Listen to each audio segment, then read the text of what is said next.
Herkese merhaba dostlar, ben Ozan. Ben olsam hangi telefonu alırdım serisine Samsung telefonlarla devam ediyoruz. Ve bildiğiniz gibi bu seride herhangi bir bütçe sınırımız yok. Yani olabilecek en düşük bütçeden en yükseğe doğru gideceğiz. Ayrıca serinin devamında iPhone'lar için de böyle bir video gelsin mi? Gelsin diyorsanız videoyu beğenmeyi ve abone olmayı unutmayın. Bu serinin devamı tamamen size bağlı. Açıklama ve yorumlara listedeki tüm telefonların en ucuz ve güvenli bir şekilde alabileceğiniz linkleri koyacağım. Oradan gönül rahatlığıyla alabilirsiniz. Şimdi hemen ilk telefonumuzla başlayalım.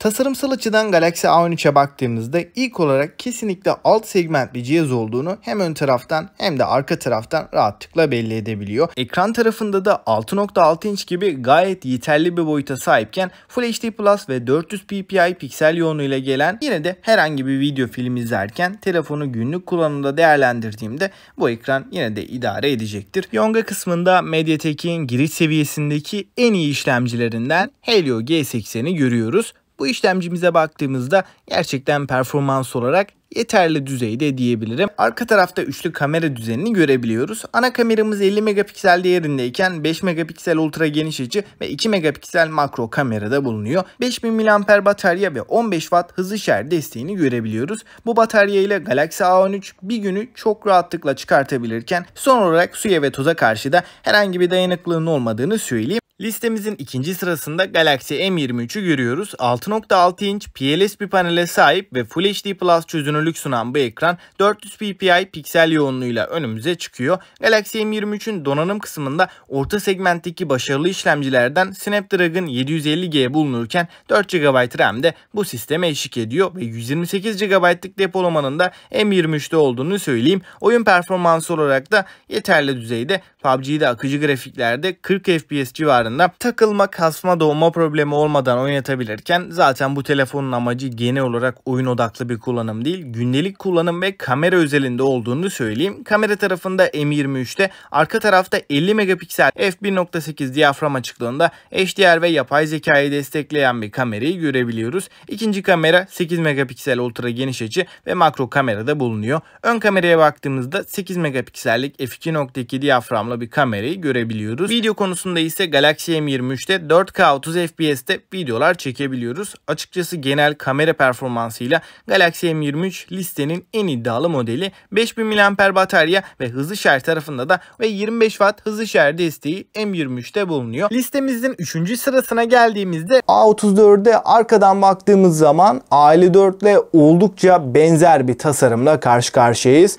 Ekran kısmında da 6.6 inçlik Full HD Plus 120 Hz oldukça büyük ve kaliteli bir ekranla birlikteyiz. A54'te olduğu gibi maalesef yine HDR desteği bu ekranda yok. Dimensity'de 1080 Yonga setini görüyoruz. Ana kamera OIS'li 48 megapiksel çözünürlüğündeyken ikinci kamera 8 megapiksel ultra geniş ve 5 megapiksellik makro çekim kameramızda bulunuyor. Videolarda da 4K 30 ve 1080p 60 FPS'te OIS desteğiyle birlikte gayet güzel videolar çekebiliyoruz. Ön tarafta da 13 megapiksel yine 4K destekli bir ön kameramız var. Galaxy A33 5000 mAh batarya ve 25 Watt hızlı şarj desteğiyle gelirken stereo hoparlörler Dolby Atmos desteğiyle birlikte geliyor. Ayrıca ekran altı parmak izi okuyucumuz da gayet hızlı, güzel bir şekilde çalışıyor. Exynos Yonga seti kullanmasına rağmen gerçekten iyi işler çıkarabilen Galaxy S21 FE'nin 6.4 inç Full HD Plus çözünürlük ve 120 Hz yenileme hızıyla birlikte dinamik AMOLED bir panel önümüze çıkıyor ve ekranımızın desteklediği teknolojilerde de yok diyebilirim.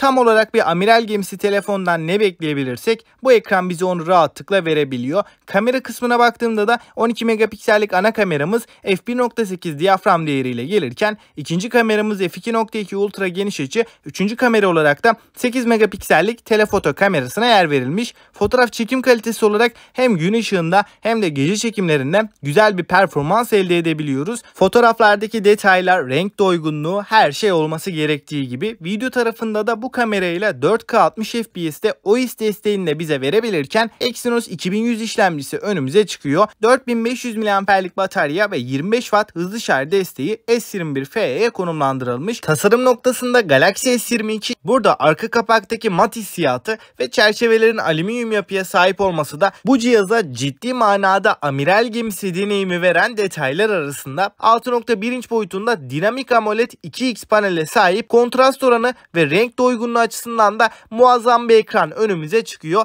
Tabii ki yenileme hızı noktasında da 120 Hz tazeleme ile birlikte ekran akıcılığı çok başarılı diyebilirim. Snapdragon 8 Gen 1'i burada görebiliyoruz. 8 GB RAM ve 128 GB depolama alanında bu sisteme eşlik ediyor. Arka tarafta üçlü kamera sistemi bizleri karşılıyor. Fotoğraf çekim kalitesine hızlıca göz attığımız zaman güncel olarak en kaliteli sensörlerden birinin bu telefonda kullanıldığını rahatlıkla söyleyebilirim. Video kısmında da 4K 60 FPS'te rahatlıkla çekimler yapabiliyoruz. Açıkçası bu telefonun en büyük eksisi 3700 mAh'lik bataryası ve 25 Watt'lık hızlı şarj desteği. Batarya performansı olarak listenin en zayıf cihazı olduğunu söylemem gerekiyor. Ve şu an için piyasa şartlarını, rakiplerini düşündüğümde bence alınabilecek en mantıklı Samsung telefon kesinlikle Galaxy S23. Snapdragon 8 Gen 2 işlemcisi, 50 megapiksel OIS'i ana kamerası ve video performansıyla gerçekten 23.000 bandında çok iddialı bir telefon diyebilirim. Pek çok noktada da iPhone 13'ten öne çıkıyor.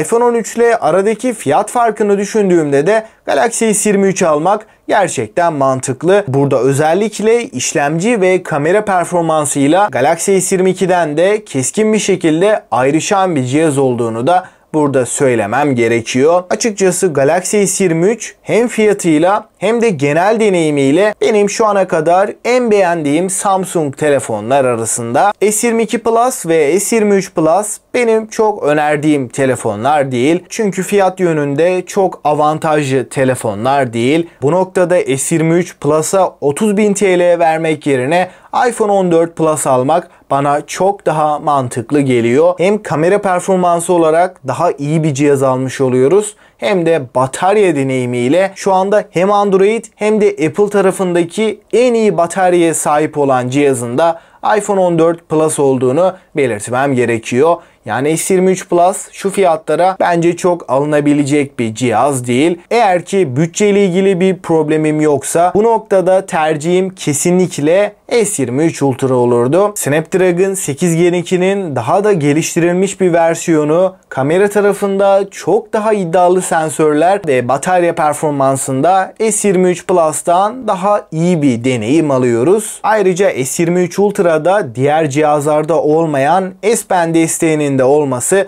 gerçekten önemli bir avantaj. Eğer ki telefonda çok fazla not alıyorsanız veya dijital çizimler üzerine uğraşıyorsanız S23 Ultra alınabilecek en güncel, en mantıklı cihazlardan biri ve bence de Android kısmında her yönüyle en iddialı telefon. Şimdi diğer cihazların değerlendirmesine geçersek, Galaxy A13'ün Helio G80'li modeli, eğer ki bütçemi 5000'den yukarı çıkaramayacağım diyorsanız A13 almak gerçekten mantıklı. Ama biraz daha zorlayabilirim ve uzun ömürlü bir telefon istiyorum dediğinizde Galaxy M23 alınabilecek en iyi seçenekler arasında. 6000'den 9000'e kadar önerebileceğim herhangi bir Samsung telefon yok. Bunun en büyük sebebi bu fiyat bandında özellikle Xiaomi kısmında daha iddialı telefonları bulabiliyoruz. 10.006 bence en iyi cihaz kesinlikle Galaxy A34. Burada hem Yonga seti hem de kameralarıyla Redmi Note 10 Pro'dan kesinlikle daha iyi. Bu fiyatların biraz daha üstüne A54 almak da bence çok mantıklı değil. S20 FE'nin fiyatları son zamanlarda bayağı yükseldi ve S21 FE daha alınabilir bir konuma geldi diyebilirim. Özellikle kamera performansı benim için birinci öncelik olduğundan bu noktada Galaxy S21 FE bana çok daha mantıklı geliyor. Nispeten uygun fiyatlı ama kamera performansı olarak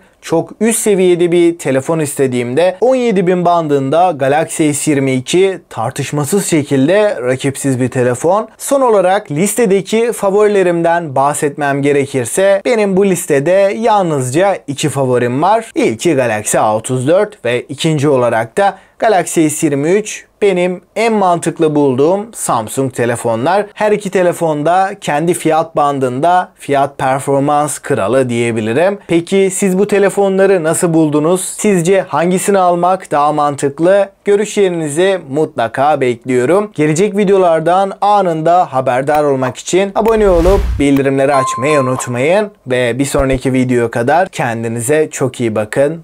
Hoşça kalın.